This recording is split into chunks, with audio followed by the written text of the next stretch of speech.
Greetings and God bless. Welcome to another episode of Pastor Mike, Dynamic Voices for a Diverse Church, powered by The Witness, a Black Christian collective. I'm your host, Tyler Burns. You can follow me on Instagram at Burns Clan. Please follow at your own risk. And joining me, as always, is the founder of The Witness. He has a very extensive bio. He is the man, the myth, the legend, the 3-time best-selling author, soon to be 5-time best-selling author. He is Mr. Blue Check Verified himself. You can follow his writings at jamartisby.substack.com. Dr. Jemar Tisby, what's going on, brother? It's the most wonderful time of the year. Yes, sir. It's that time again. I'm feeling great. We have so much fun with cultural artifacts. I don't think y'all understand how much fun we have with this. We look forward to this episode. This is the most fun episode. Jamar, at the time of this recording, I won't tell you the specific day, but at the time of this recording, Jamar's team has just experienced a transformative, historic first-round college football playoff win. Y'all know this brother rocks the Fighting Irish. I'm glad Notre you said it. Yes, wow. Go Irish. He got the shirt on. If you're watching, he got the shirt on. Y'all know what time it is. Yeah, listen, it was incredible. First round win. We went 11-1 in the regular season and then just beat our in-state compatriots, colleagues, whatever, Indiana University. I'm glad you didn't say rival because y'all haven't played. No, I'm glad you didn't say rival because y'all haven't played them in forever, in 100 years.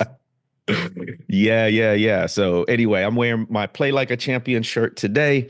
And who knows, maybe Notre Dame will end up in this episode of Cultural Artifacts. Wow. Okay. Interesting. Okay. Well, hey, for those of you who are new, if you're new to this, if you're true to this, you already know what time it is. If you're new to this, every year we do Cultural Artifacts, what we call our year-end review at Pastor Mike. And that's our top 10 list. It evolved over the past 8 years, 7, 8 years. I don't even remember, but it evolved over the past 7, 8 years from being something that was just 5 things that we have, then to 7, then to 10, and just stayed at 10. These are typically super long episodes, so lock in. But these are our favorite things from the year. So we do cultural artifacts a little bit differently than other people would do it. So we don't just do a top 10 list of things or people or books or albums or movies or TV shows or whatever it may be from 2024. Our rule is you had to have discovered it in 2024. It could have came out in 1972, could have came out in 1901, could have came out in 17 something. It doesn't really matter. If you discovered and consumed it in 2024, it is fair game for our cultural artifacts. Now, I will say that the vast majority of my stuff, if not all, is from 2024.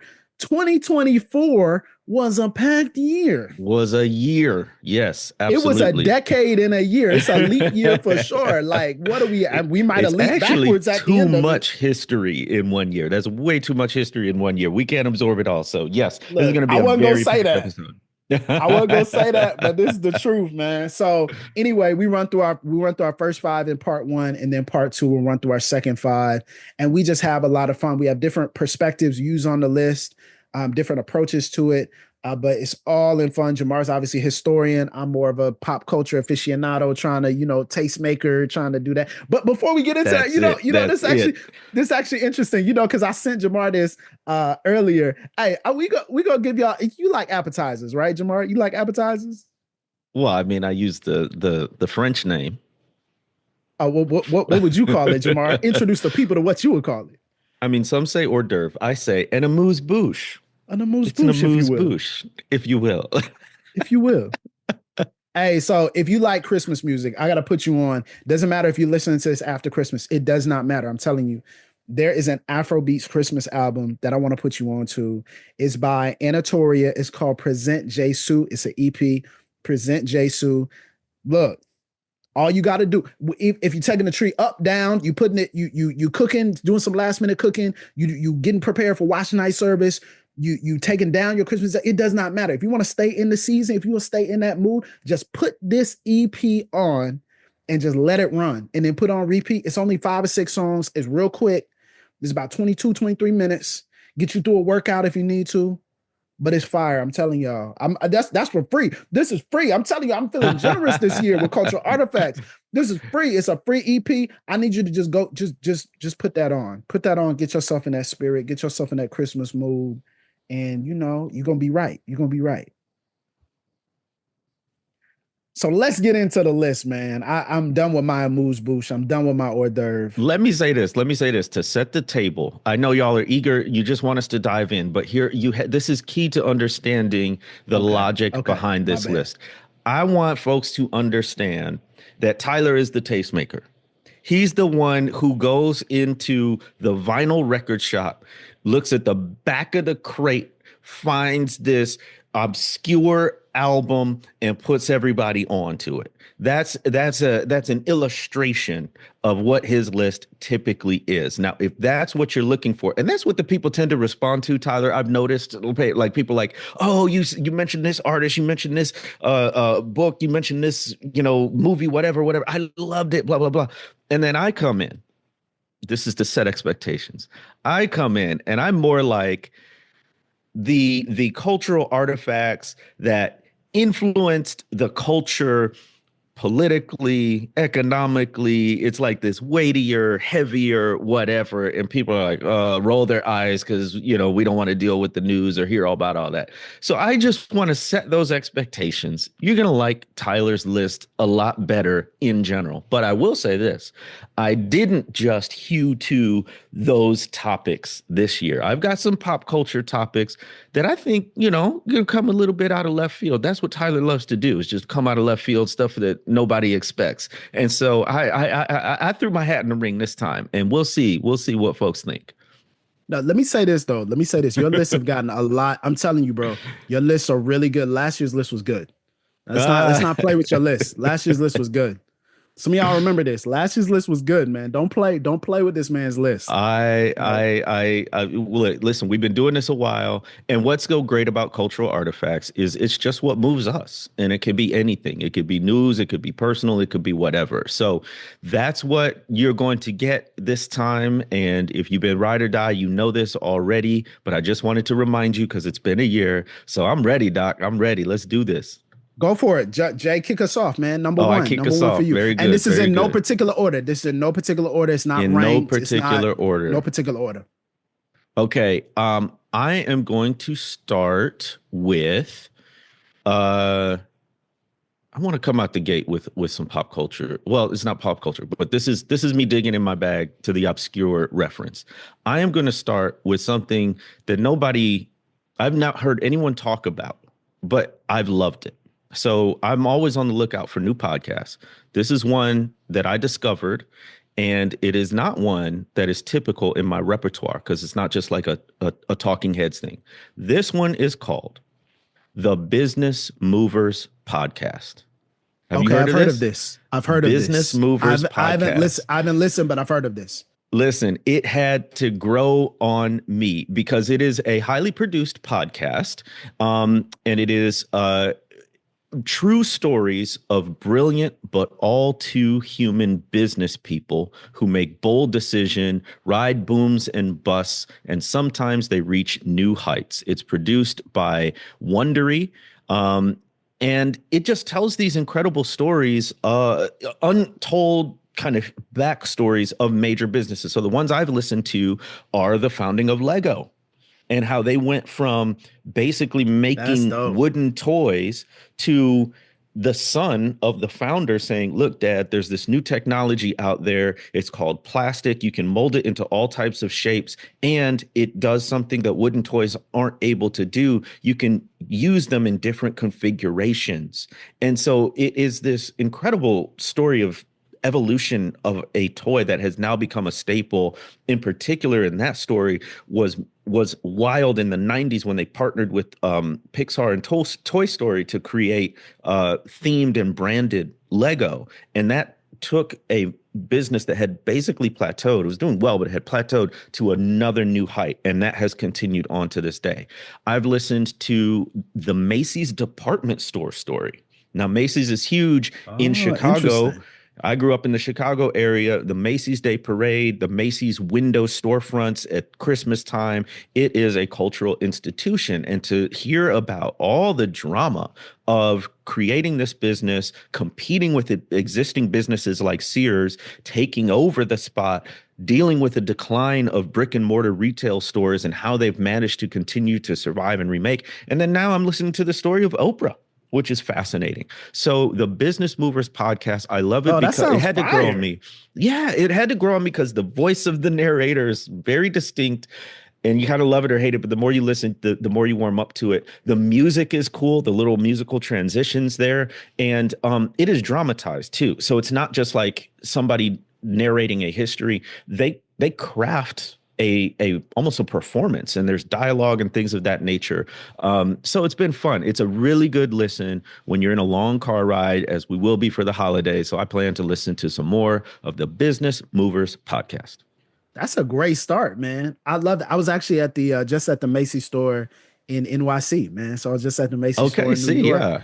a couple of weeks ago, man, and the whole storefronts and everything. It made me ask questions about. I literally asked out loud. I was like, I wonder when this started.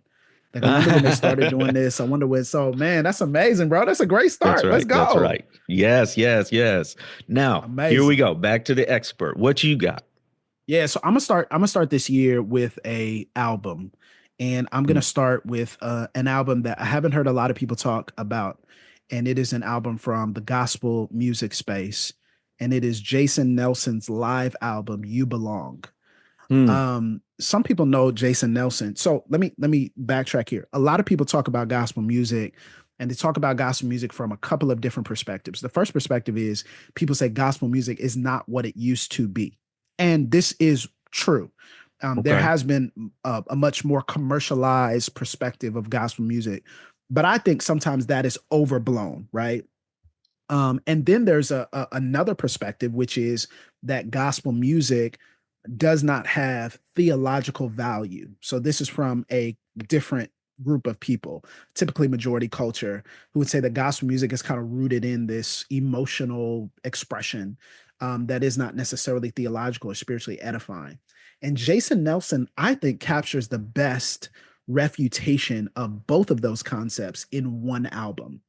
If you know anything about gospel music, you know that the live album has particularly a special place in gospel music, whether that's the Clark sisters or Kurt Franklin or Fred Hammond or Donnie McClurkin.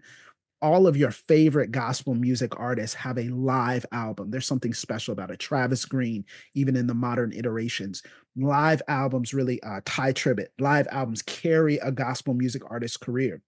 And this is a tremendous album that kind of captures some of that old gospel music feel with a fresh, relevant, current sound, but yet still taps into something beautiful, which is the therapeutic, emotional, psychologically cathartic expression that is gospel music lore and is gospel music in its application. So one song that I think of is the song "Don't Worry." There's a reprise of that song where so many people and again, I love different types of music. If you watch my church, if you watch me worship, I'll go into all different types of songs. I love different types of music, but there's something special about gospel music and its simplicity, and its simplicity is still complex.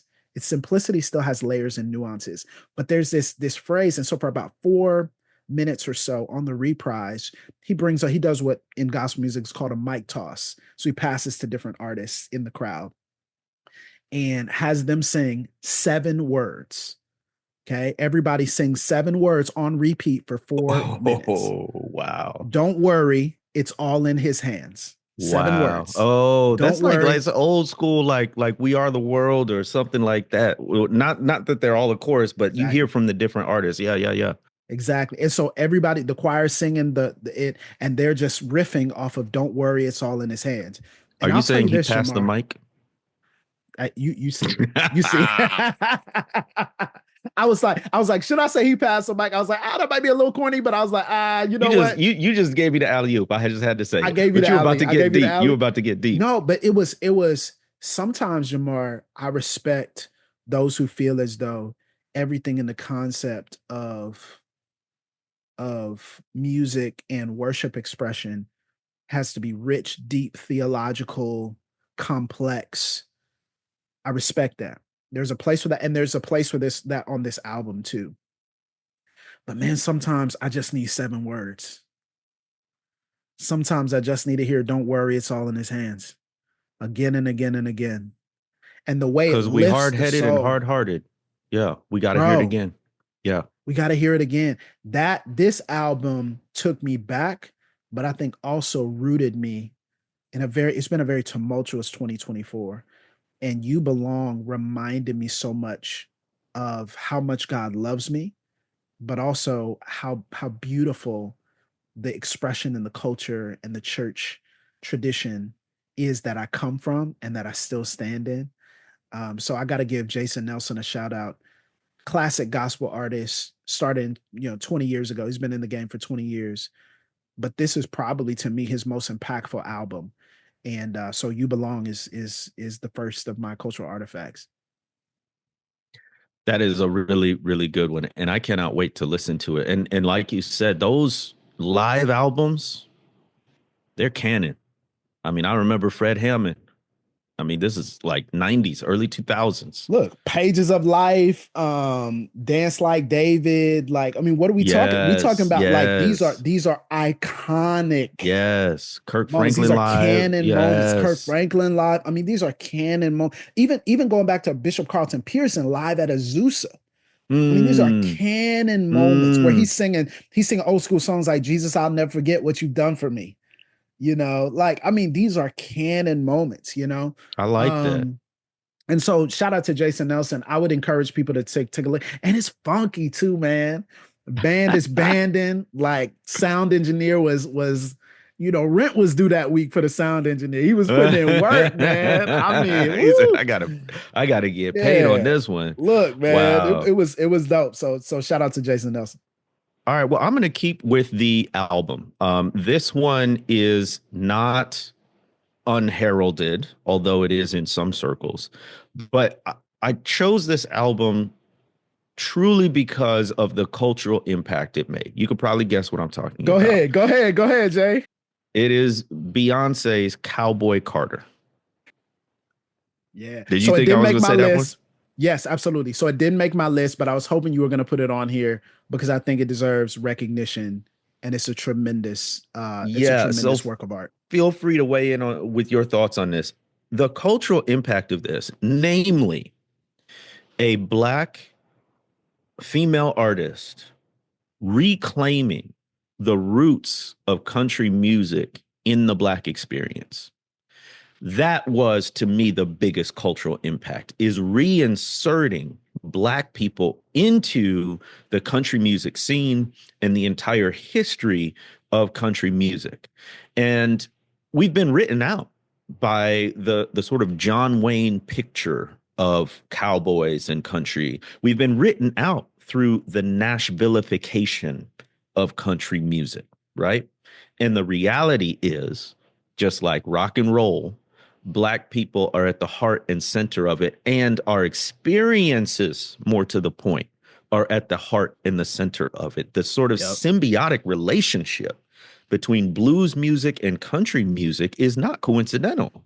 It's because they both arise out of particular experiences, often centered in black experiences, Southern black experiences. So she went into her bag as, New Orleans or Louisiana, as Texas, country, Southern. She put on a lot of lesser known black country artists. And actually, one critique of the album that I read that I thought was interesting was she did put these folks on. Uh, Tanner Adele being, one of them. Yep. Um, Shabuzi got a lot of Yep. attention in the sort of ripple effects of this album. But a lot of those black artists, many of them black women artists, were sort of background and backup singers, and she reserved her actual duos for white artists. So Dolly That's Parton, true. It's true. Post Malone, Miley Cyrus, they got the sort of feature in a song. And the black artists were sort of a chorus so they didn't get as much highlighting. So that's just a little, interesting part. And then the last thing I'll say about the album, it got completely snubbed at the CMAs, Country Yeah. Music Awards, right? Robbed. Nominated for, I think, like 11 Grammys in 4 different categories at the Grammys, and not a single nomination. I'm not talking about winning. I'm talking about not a single nomination at the Country Music Awards. Now, why is that? Could it be that Beyonce, as a black woman who absolutely eclipses the fame and the notoriety of nearly every country music artist, Absolutely. they didn't want her. They didn't want this black woman with her take on country music, both sonically and historically, in quote unquote their space. And ain't that the story of white supremacy writ large? So, for Absolutely. those reasons and many more, one more thing. My song on that album, and I want to hear yours. My song on that album is probably not anyone's first guess. I love Two Most Wanted. That's the Hmm. one she did with Miley Cyrus. And Two I, Most One I is like fire, it. bro. I like it because the harmony between these two, I didn't even rock with Miley Cyrus's voice like that. But her and Beyonce on this one was like, whoa, whoa. And I can't even pretend to hit those notes. It grabs you. So yeah, Beyonce's Cowboy Carter. My song on that album is also not one people would expect, but every night um, that I'm home, I sing my kids to sleep. And Oh, the I did the not know last song that this. I sing, yeah, so the last song that I sing to my kids every night is Blackbird. Yeah, yeah, Blackbird yeah. is the song I sing to my kids every night. So I that one, love that song. hearing her take on that, got me emotional first listen. I was not prepared. I got introduced to that song on the I Am Sam album. The movie I Am Yep, Sam. yep. They had Blackbird on there. But anytime you sing that, woo, bro, Get you tug the in this area, heartstrings. Yeah, all in this yeah. area. Hey, so man, you know what? Let me tell you something, man. I love that you said this. The cultural my cultural artifacts list is living, it is breathing. And I have 30 things. I'm literally looking at 30 things right now. And I had a 10 that I was originally pretty solid on. But there were probably about four of them, three or four of them that I was like, I don't know, maybe something else could fit in. So I'm making a live adjustment because this would have been on my honorable mentions. But hearing you talk about this, it feels like a perfect segue. I'm gonna throw in Shabuzi's album, Where I've Been Isn't Where I'm Going. Nice. And I'm gonna throw it Nice. in because, to be honest with you, sometimes I just put this album on and let it play. Now, there are certain artists that it feels like that their big hit, which Tipsy, as many of you know, is a Jaquan flip um, from hip hop that's brought into the country space on Shabuzi's album, is one of the biggest songs ever. Okay, let's make that clear. It's not just one of the biggest Not songs just of country. 2024. It's one of the Hmm. biggest songs ever in terms of charts, airplay, things of that nature.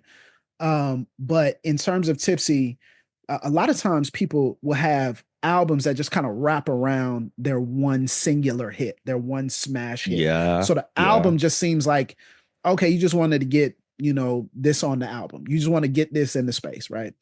It does not feel like that. This feels like a very special, folk inspired, deeply resonant.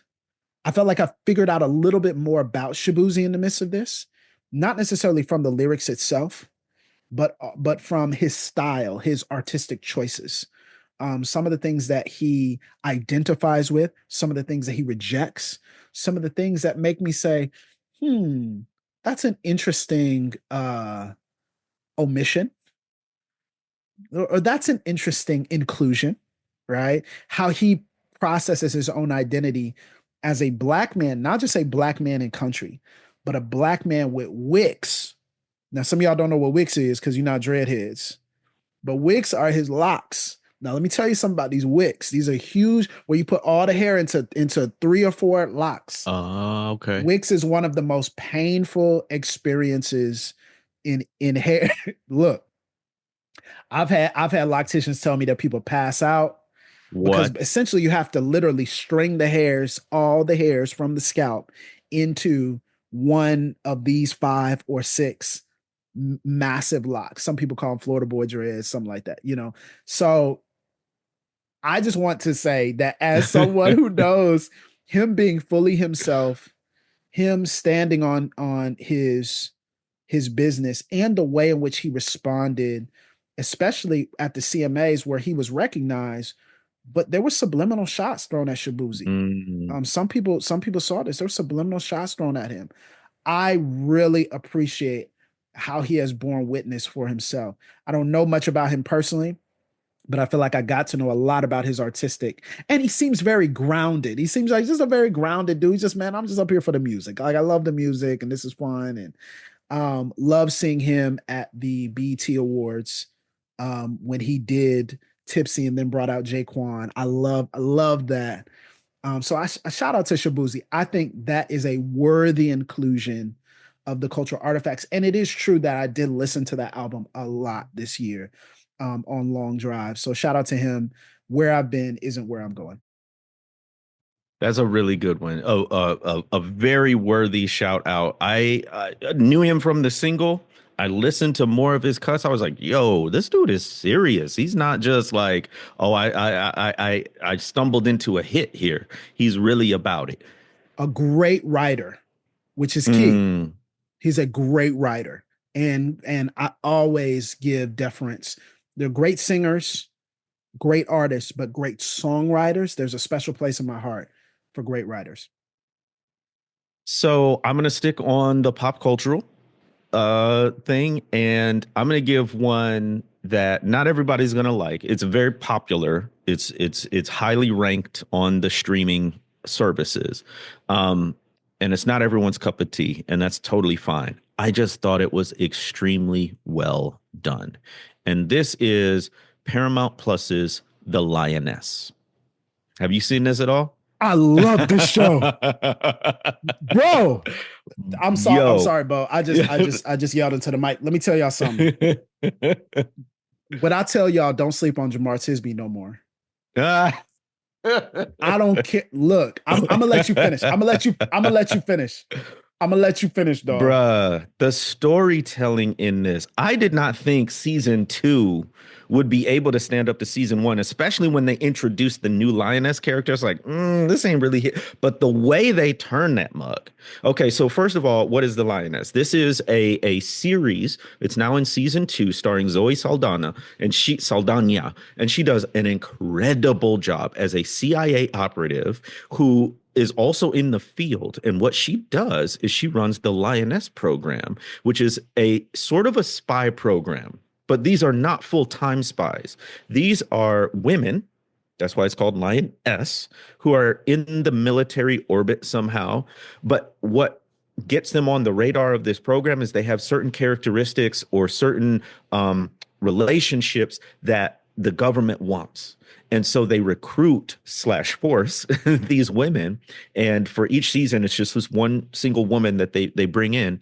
Zoe Saldana's character is in charge of giving them a crash course in espionage, basically, so that they can get to a target, either to take them out or control them or something else. So what is so good about this show? First of all, it's I believe, from some of the same writers and creators behind Taylor Sheridan. Yeah. He did Yellowstone, Landman, Sicario. Good Lord. The storytelling in this, the character development in this, the action in this. And what is so great is, it's about U.S. government, military, CIA, FBI, law enforcement. We're not big fans of those wholesale, right? And the storytelling does a good job of demonstrating the sort of brutal, ruthless, pragmatic, soulless tactics, right? As well as set up, there ain't no clear black and white here. There really isn't good guy, bad guy lines right here. But what it focuses on is these lionesses who face these gut-wrenching choices to betray people they love in service of their country and national security. And this latest season, I think it was episode 8 or 9, the finale, I was literally on the edge of my seat. Bonkers. So The lioness. You my dog for real, for real. We ain't even talked about this. We've never talked about. I listen. I don't care if it's propaganda. You seen that picture of Dipset where Dipset has the American flag bandana and the American flag tracksuit and all this. Hey, look, bruh. Well, I feel like Dipset when dog. Patriotic than a Like, mug. yo, it and let me tell you, the casting from Morgan Freeman to Nicole Kidman. And one of the interesting things is hearing Zoe talk about how Taylor Sheridan, the creator of this show, is known for rich dialogue, rich characters. And she said in an interview that she actually did not desire to do this particular role. She thought about rejecting it because of how much it takes to memorize large sections of dialogue. And because, if I'm not mistaken, she's dyslexic.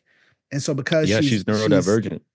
So because she's neurodivergent, she felt intimidated by the idea of memorizing all this dialogue, but I'm so glad she did. She carries the show. I'm talking about a show with Morgan Freeman, Nicole Kidman. I mean, incredible actors. Huge stars. She carries the show. She is the nucleus of the show.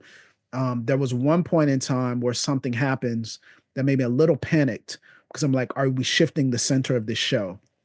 And I was like, I'm a little nervous about that. But you're not the only one. I'm not gonna put them out, but one of our brothers, I'm gonna text you.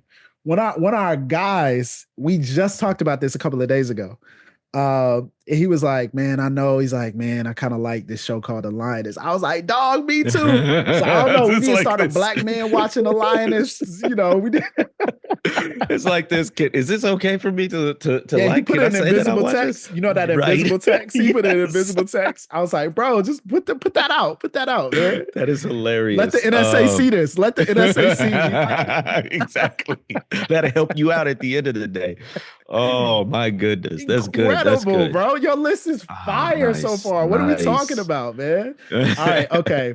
So I'm gonna get into this. Is number 3 for me. I am going to do a comic book. So the best comic book I've read so far this year. There are a few that could have been in this space. But the best comic book I read this year was from Image Comics. It's called The Power Fantasy. And The Power Fantasy is a graphic novel. So far, there's only been 4 issues, or I've only read 4 issues. I think they come out one every month or something like that. So far, far, far from over. But The Power Fantasy is about superheroes, but superheroes in a way that you may not be expecting. So these aren't necessarily heroes and villains and kind of this broad polarity of what a superhero would be. The Power Fantasy is about 6 powered beings who they call the family, or in some cases atomics, because they within themselves possess the same power as the full nuclear arsenal of the world. So essentially, any one of them could literally destroy the world in a moment. And so as a result of these 6 beings being present, and some family members and things of that nature that are kind of adjacent to them, they make a pact with one another to never fight. Because if they fight, they will very easily destroy the world. And so they make a pact with one another that they will never fight. Now, some of them are just superpowered beings. Some of them are angelic. Some of them are demonic. But they make a pact. They say, we're not going to fight one another. And so the idea around the central character, who's a black man named Etienne, and Etienne or Etienne, he is mentally, he has like telepathy, and he can neurologically, mentally change people, kill people with his mind, things of that nature. But his entire perspective is to keep peace. And he wants to keep peace in what he describes as the most ethical way. So he always wants to choose the most ethical way to keep peace. Now, I don't want to spoil anything, don't want to get into too many details. But what I will say is this: it reminded me so deeply of how our attempts to keep peace will often lead us into heinous acts. Say that. And we will justify are heinous acts in the name of not rocking the boat, keeping the peace, and making sure that we're essentially being peacekeepers, not peacemakers, right? And it's the idea of just silencing any dissent, silencing any conflict. So they have huge issues with each other, huge issues within the world, massive problems, but because everyone in the world knows who they are, it's not a secret. Because everyone in the world knows who they are, people are afraid of them, terrified of them, rightfully so. Mm-hmm. And they try to keep the peace rather than telling them the truth. And Mm. it is a shocking, especially even the first issue. If you watch the first issue, I'm sitting back and I'm like, the first, like I was listening to, it, I was like, oh, okay, interesting. Like the first scene is when Etienne is talking with another atomic. I forget her name. I think it's Valentina. Yeah, he's talking to Valentina, and this is in the 1960s. So it's in the 1960s, and he's just casually talking about, probably the best thing for us to do would be take over the world. We should probably just enslave the humans. Mm. I mean, wouldn't that be the ethical thing? Just casually walking in New York talking about we should probably just enslave the world. Wouldn't that be the ethical thing to do? Like, wouldn't that make things better? Sounds And like it billionaires is talking. But anyway, I digress. a brilliant analog for not just our nuclear crisis and not just the precipice that we are on, which I've been doing a lot of study on the precipice we are on when it comes to our nuclear arsenal in the world, but also billionaires, powerful people, politicians, kings, presidents, queens. It has me think. It's one of those things where you leave it and you really sit back and you're like, I need to sit with this a little bit. I need to process this. And yeah, the Power Fantasy, I would highly recommend the first four issues because there's so much more left in the story. But the first four issues are just excellent. There it is. You go into the back of the crate, pulling out a gem. I knew it. I knew it. Hey Oh man, we man. we got to get the people something. You got to get the people something to study. You know what I'm saying? This list is great, bro. How I made this big mistake. Now I threw Shibuzi out. I don't know what I'm gonna delete. I don't know what I'm gonna get rid I of. know. I I don't know, know. bro. It's It's a wild. big problem. I don't have as many as you, but I did have some difficult choices. So I'm going to go with one more typical kind of straightforward pop culture one. And this is a movie. And this was really hard because we had some great movies come out this year. I mean, I liked Dune 2. I can't wait for the next one. Um, Inside Out 2 was incredible. But this one, I'm going to go with, there's another animated one. And I will admit, I was not super excited going I know in. what you're getting ready to say. I I know know what you're exactly, getting you ready to know say. exactly what I'm about to talk about. I was not super excited going in. The style of animation didn't capture me. It is an animated, um, it's it's kind of in the same universe, but kind of not as the live action stuff. And I just went in neutral, even slightly negative expectations. But when I saw this, blew me away. And the movie is Transformers 1. So good, bro. My goodness. So let me just tell you not just about the movie, but about the experience. So um, we used to live in the Mississippi Delta on the Arkansas side. The closest movie theater to us was an hour away, which meant my son and I did not get to see movies in the movie theater often. So when we moved to Louisville in 2023, one of the first things we did was get one of these, movie membership passes. You get these Yes, sir. discounts, you get free tickets, Yes, all those sir. things. And now every time a new movie of interest comes out, we go to see it. So we've seen more movies in the past 2 years than in my son's entire life. So this was one of them. And he's a sucker for anything animated. And we go see it regardless of whether I'm interested in not. And I was mildly interested in Transformers 1. But when we went to see this one, and my son and I don't have the same taste much at all. But when we went and saw Transformers 1, and he's 14 now, we were so astounded by how good it was while we were watching it that we would just pause and look at each other like, bruh. And he would look back at me like, bruh. And we never are on the same page like that. It was just the dialogue, the humor, the balancing act between this is good for adults and a deep, rich, sophisticated story, but it's accessible to kids. And then after a while, you forgot you were watching an animated film because the Really character, did. the drama was actually that rich and deep and good. So Transformers 1 as an experience was powerful for me. Bro, I couldn't agree more. We took our kids to see it. There were a couple of times that my wife and I, man, so I'm at that age. Listen, y'all want to know what? Y'all want to know how old I am? People ask, man, how old are you? I am take my kids to the movies and fall asleep age. That's how old I am. I am take my kids to the movie and fall asleep years old. You know, off jump, that's 30 plus at least. Off the rip. What did we take our kids to we just took them to go see something. And Moana 2. Knocked out. Gone, bro. And that's one of the highest grossing this year. Gone. I'm good. I'm totally I'm chill, you know. And Trinity wanted to see it, so I was like, okay. And so we went, and a couple of times my wife and I were looking like, this is nuts. Tremendous voiceover performances. Brian Tyree Henry, Chris Hemsworth, Keegan Michael Key, so many others. Tremendous storyline, plot. It really did justice to the origin story of Optimus Prime and Megatron. Because, sometimes those origin stories, especially after you've done, like 10 movies or something like that, in the Transformers, a modern Transformers iteration, feels a little like, but I'll tell you, Transformers is on the way back from Bumblebee. Bumblebee was nuts. And then what was the other one that they did? Give Bumblebee its props. Bumblebee was nuts. And then they had another one. And then now Transformers 1, I'm like, yo, Transformers kind of hitting again.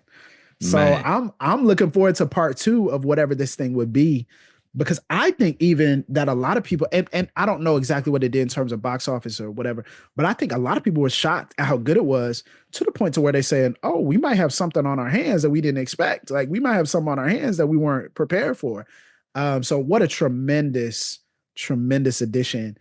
And I have another animated movie that I'll say for the honorable mentions. I can't put it in here. I got too much. But there's another animated movie, but Transformers 1 was definitely going to be one of those honorable mentions for sure. All right. So, man, this is so hard. All right. Okay. Let me take you to TV. All right. So let's do some TV now. I've done albums, comics. Let's go TV. I was not expecting to like this show as much as I did. I was blown away by, at first, how popular it was. Everybody was talking about it. And I was kind of like, I kind of have this thing about British shows, especially Black British shows. I'm kind of like, But this one's streaming on Netflix, and at one point had 100% rating on Rotten Tomatoes, which I was like, there's absolutely zero way. But this is the 2024 Netflix show, Supercell. All right.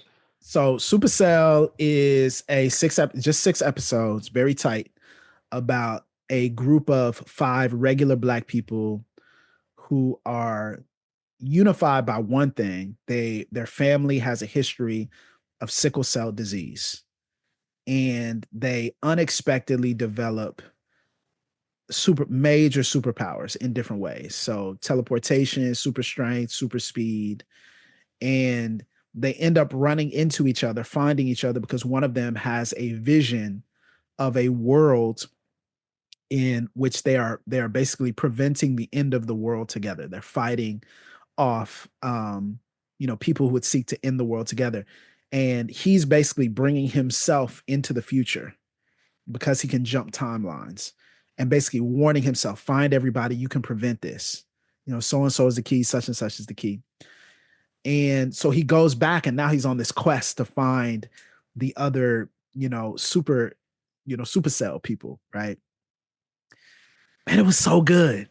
It was one of those things that it wasn't even that it was deep, and it wasn't even that it was like, oh man, it's saying something. Like obviously he's talking about sickle cell. Obviously he's talking about, police brutality. Obviously he's talking about medical apartheid, racism in the healthcare system, because so many of these people who have this supercell are being captured so that they can be experimented on, right? So there's just, all kinds of things in terms of medical racism, healthcare racism, things of that nature. But it was just fun, man. I found myself breezing through it pretty quickly. I was like, man, this is really engaging. The actors were believable. The storyline was good. It felt like a fresh take on superhero genre material. It also felt like it wasn't trying to say too much yet, which I appreciated. It gave room for the story to breathe. It gave room for it to kind of come from a perspective. It didn't Americanize things, which sometimes if you have British shows, especially Black British shows, they can tend to Americanize. And I'm like, hey, it's different over there. Why are you treating it like it's over here? But Yeah, you yes, don't have it's to the code switch. same. Yeah, like what, you don't have to do that. But yes, white supremacy is a global project. But at the same time, it felt a little different. It felt fresh. It felt unique. It felt like their take rather than just a take. Yeah, Superstar was great, man. I enjoyed it. And I think it's one that it's a quick, if you're especially during the holiday season, need a quick binge show. Supercell will get you where you need to go pretty quickly. So I like that one. It's on Netflix. So yeah, that's number 4 for me, I think. Yeah, so that's number 4 for me. I'm glad you said that because I saw like previews for it, but I couldn't get a handle on what it was about. But now that you describe it, I'm like, oh, I definitely need to turn that on. That sounds like a banger. Okay. Yeah, it's dope, man. And it's like I love when even recently we had the trailer of Superman, which comes out next year. The Superman trailer, teaser trailer came out. And while I appreciated the previous Man of Steel show, other things, I think what I enjoyed the most about it was a fresh take. Like it Mm-hmm. just put a fresh coat of paint on something and Mm-hmm. it feels different. And this was very much so fresh coat of paint on a superhero tag team from a Black perspective, but also felt like it wasn't something that it felt like it was something that was touching and connecting to what we face on a day to day, but wasn't overselling it. Like, look at like Yeah. It wasn't Luke Caging it, right? It wasn't Luke Caging it. Like, Black Lives Matter, Black Lives. It's like, okay, bro, like, man, just fight the dude. You know what I'm saying? I Like, this get dude it. trying to kill Yes. people, just fight him. Like, we don't need you to show a march in the middle of it. You know what I'm saying? Like, I just so I didn't try to Luke Cage it. You know what I'm saying? Bo's gonna hate that because I know he loves Luke Cage. But hey, man. Anyway, I get it. I Supercell. get Check out it. Supercell. Okay, so I finally decided on my fifth cultural artifact what the theme was for this cultural artifacts, which is pop culture for me. So the next five, part two, I'll get to the sort of heavier, Hey, I love this, bro. Let's national cook, influence man. one. Your list is Okay, so fire so far, bro. Fire. this is me doing Tyler in Jamar way. I'm going back to the back of the crate in the vinyl records. And this is one more artist, musical artist. This is an artist I have no kind of frame for.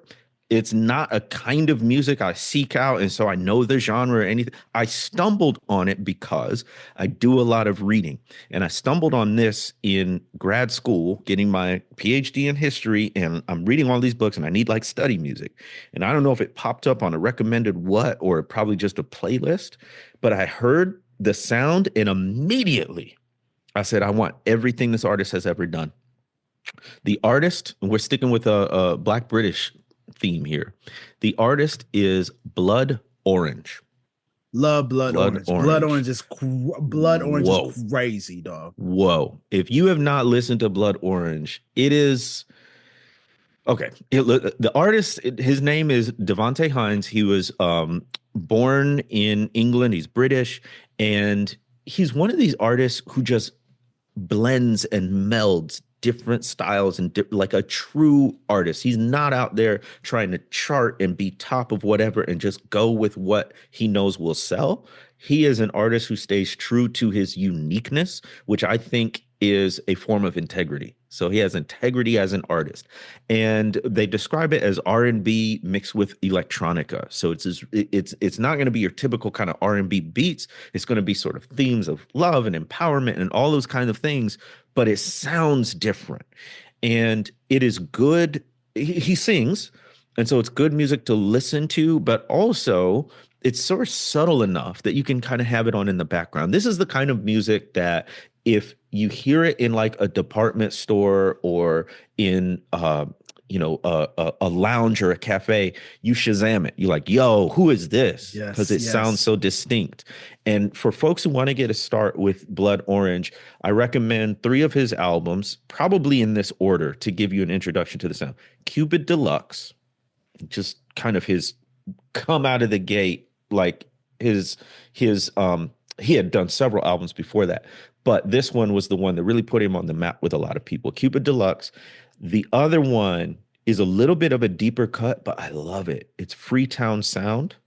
Freetown Freetown Sound got Sound, so many plays from me, dog. Freetown Sound got so bruh. many plays in I think 2017 or something like that. It got so many plays Yeah, from me. it is. It is. He's just in his bag in that one. And then kind of a classic album of his is Negro Swamp.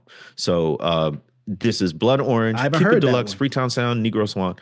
Goodness. I got, everything this man does, I'm on it. Bro, that's so good, man. I had forgotten about Blood Orange. So you reminded me, man. Man, Jamar coming with the heat. I don't know Jamar's list.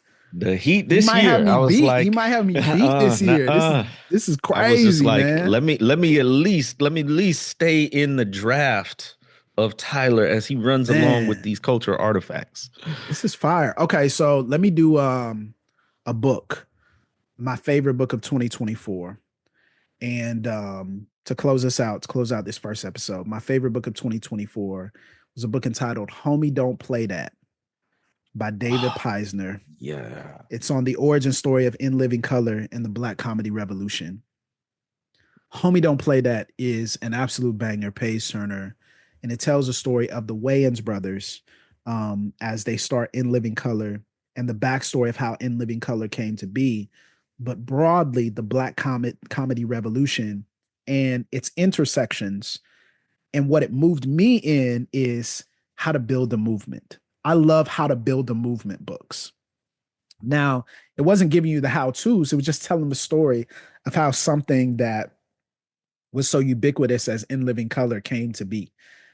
And but what it showed was that there were so many people in and around the Wayans brothers at that time that really kind of drafted them and pushed them on, kind of a rising tide. It raises all the ships. And people like Chris Rock, people like Martin Lawrence, people like Jamie Foxx, Arsenio Hall, Paul Mooney. So much so that certain people said, I think it was Arsenio Hall or Eddie Murphy, I think it was Eddie Murphy said, they've got the Rat Pack, we've got the Black Pack, you Mm-hmm. know? And so Mm-hmm. it's basically talking about this group of comics that would come together and make jokes and there were like laugh out loud funny moments in the book that I was not Mm. expecting. Right. So it just caught me off guard a couple of times, like them describing how much comedy, the Wayans brothers, how much comedy was rooted in their family. How they said at one point, like I thought, at one point I thought my mom was like the female Richard Pryor, right? Like, Ah. they said a little bit more explicitly, but they're like, yo, my mom was like Richard Pryor, right? Because of how she would rag on my dad. And that's how we learned how to like, you know, go back and forth. And like my dad would come back and, say certain things. That's how we learned to build comedy.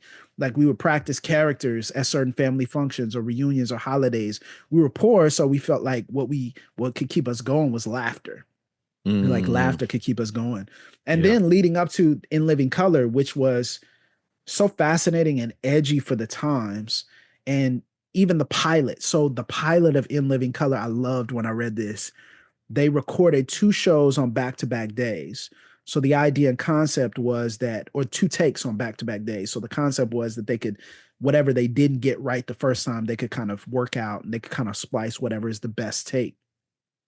And they had to go through so much just to get the network to even okay Mm-hmm. this. Like, I mean, they were Mm-hmm. the hovering oversight of the network. The network was like, well, we need to have these conversations with these focus groups, and we need to have these conversations with these They civil weren't going rights to let a leaders black about the sketch comedy and comedy everything. show just on. Yeah, they were like, wait, what? And Keenan Ivory Wayans was basically like, man, they were like, meet the civil rights leader or whatever. He's like, listen, no disrespect, but like, I don't want to meet with him and he don't have jokes. If he's not funny, I don't want to meet with him. Right? Like that's all. Real That's what I'm talk. on. But it was so Absolutely. fascinating how they did a couple of these early this pilot. So these sketches in the pilot, like Men on Film, which was very popular. But then also they flipped the Wrath of Khan, and they did a sketch called, which you can still find on YouTube, The Wrath of Farrakhan, which had Mm, me crying laughing. And then also talks about the origin story of how they started with someone like Jim Carrey. You know, right. Jim Carrey. Adam Sandler tried out and would have made it if not for Jim Carrey. Right? The things Ah, like this, like people just do not know. Like that's what I the love. origin of Yes. Rosie Perez being one of the Fly Girls. J-Lo was on there. J Lo, Jamie Foxx, how Jamie Foxx, when he showed up for an audition, he showed up for the audition late and everybody was panicking, like, where's Jamie? Where's Jamie? Showed up for the audition late. It's like, yo, you were supposed to go first. And then Jamie, tells people, breaks the fourth wall. I was like, I showed up late intentionally so I could go last. Right. Like little things like that, which are just so incredible. And just how much they also, while they were funny, how much culture matters in a show. Mm-hmm. Because when you think about the culture that was built, um, the culture was good for the weigh-ins, wasn't necessarily good for everybody else, right? There were cultural elements that were even the book subtly critiques the ways in which, so it's not as much was it hagiography, like it's not as much Mm-hmm. of that, like kind of going back and looking through things with rose colored glasses. It subtly critiques kind of the male dominated patriarchal, you know, Yeah. I was gonna approach to say. this. Uh-huh. And also it also does a really, really good job of giving voice to people who even were pushed out of the show, but also showing Mm, that even in that they were able to work through it with Keenan, they were able to work through it with people, and they were able to, even Keenan and Arsenio, Keenan and Mike Tyson, right? Like, which was kind of, yeah, wild, right? It was just there's so much in it. There's so many gems. It feels like every page was like you were going through a treasure chest and you were finding new mm, things. And so it shows that In Living Color was not a perfect show. Even some of their comedic choices were strange sometimes, almost like punching down a little bit. But what it does show is that Black creatives building a movement, there's something beautiful and imperfect and complicated about Black people in general building something they're passionate about. It made me literally, in terms of growth, in terms of development, it made me think about the origin story of The Witness. It made me think mm. about the origin story of Pastor Mike. And, I don't know, somebody should do a book on that. I don't know if anybody is, but no, I'm messing. But like I I love I that. really enjoy it. So homie, don't play that. It's really good. And it was recommended to me by my guy Shama. So some of y'all know him on IG, Shama Reels. He does all those reels about, kind of parody, church parody, pokes fun at Oh, the yeah, yeah, church and yeah. things I like know that. exactly what you're talking about. Um, so I was hanging with Shama and he was like, man, I've been reading this book called Homie Don't Play That. Like, it's really good. And I was like, oh, okay, well, if he's reading that, let me. And man, I haven't been able to put it down. It's just a great, Listen, great that book. is right up my alley. I listen to all of these autobiographies, memoirs by comedians. I'm listening slowly to one called Live from New York, which is an oral history of Saturday Night Live. It's not a Yeah. narrative, it's just told in quotes by the dozens of Saturday Night Live players there. And this book, Homie Don't Play It, is right up my alley. So I immediately put that on Yeah. my to read list. I cannot wait. That's a great And one. there's some SNL stuff. There's some SNL crossovers because Of SNL, course. there's so much connection, the respect that SNL get, but also how some of the people who made it on Living Color didn't make it on SNL, vice versa. How Chris Rock was supposed to be on In Living Color, but they actually chose that they were like, he can't do characters. Like can't do characters as well as everybody else. We need him to do characters. He's good at being Chris. And then Chris gets put on by SNL. You know, all these different, you know, connections. So, man, amazing. It's my favorite book of 2024. I feel like I learned so much when I read it. Well, this is an incredible list. That was 5, right? Hey, man. Yeah, that's 5, bro. Go through your 5. Ooh. Do you remember your 5? Can you go through your 5? Yeah. So my 5 this year were the Business Movers podcast, The Lioness, Cowboy Carter album by Beyonce, Transformers 1, and Blood Orange. And my 5 were Jason Nelson's album, You Belong, Shabuzi's album, Where I Am Isn't Where I'm Going, the Power Fantasy comic, Supercell Netflix streaming show, and the book Homie Don't Play That by David Peisner. Man, that's always a good 10, man. This lived up to the hype. This is just one half. It's just one half of the thing. So if part 1, if you're smart, you're gonna wait till part 2 comes out, and then you're gonna like binge part 1 and part 2. That's what I would do if I were you. But it's fine. Like, if you just watching one, listen to part 1. It's an amuse bouche for part 2. Oh yeah, little amuse bouche. You see that? We got some heavy hitters in part 2. We got some heavy hitters in part 2. Yes, we do. Anyway, thank y'all so much for joining us. Part 1 of Cultural Artifacts. We want to hear yours as always. You know how to get a hold of us. Follow us on Instagram at Burns Clan. We're also on YouTube as well, the Pastor Mike Podcast. We will see you soon on the next Pass the Mic.